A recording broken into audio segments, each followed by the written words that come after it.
Hi traders, the market finished the week slightly down, almost at no change. Two factors may move the market this coming week. Apple report published on Tuesdays after the trading session and July employment report on Friday. For both, the expectation is positive. However, as always, when the market is near the highs, any small disappointment may send the market down. Another fifth of the S&P 500 companies are going to publish their quarterly report this week, so we are expecting a very busy week. Let's take a technical view of the market. When I take a look at the S&P 500, I can see that the market pulled back from the highs slightly. The market is just a little bit under the highs. However, take a good look at the 2450 area, which I discussed last week. And again, we are probably going to visit this last resistance, which now becomes a support. So the S&P is uptrending. There's no reason to think about a change of direction yet, but the 2450 is probably going to be tested soon. Let's take another look at the Nasdaq.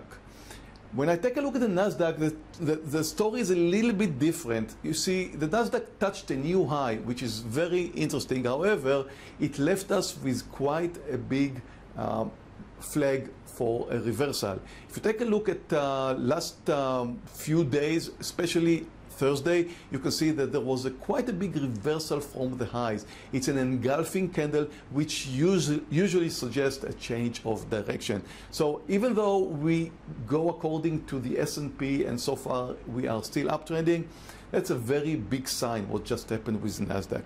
Let's take a look at last week's picks. When I take a look at last week's picks, Baidu did great. Over 16%, broke out very nicely, and as always, I take my profit at a 3% gain. So Baidu's 3 quarters were sold at a 3% gain, and only the last quarter is now at these highs, but it looks great, and hopefully it's going to continue further. My second pick last week was CAH short. CAH did trigger, however, didn't move much, and right now at a small loss. So I hope that CAH will continue its downtrend, but if it comes to the point where it's going to be up by 3%, that would be my stop loss point at CAH. Let's have 2 picks for this week.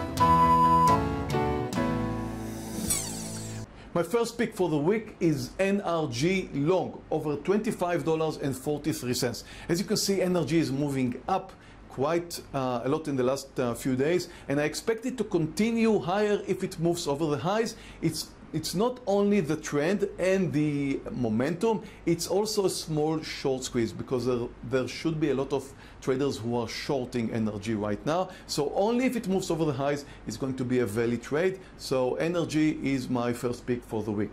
My second pick for the week is AFL long. Now AFL is consolidating very nicely. However, if it moves over 79 and 86, it's going to move out of this consolidation area. So AFL long is my second pick. AFL is an insurance company from the States. I wish you a great trading week and see you next week. Traders, I would love to hear your thoughts regarding this video, so let's have a discussion in the comments below. And if you are not subscribed to this channel, just go ahead and click subscribe. And if you like to learn trading, trade live with me and get a funded account without risking your money, click right over here in order to learn more about my funded accounts program.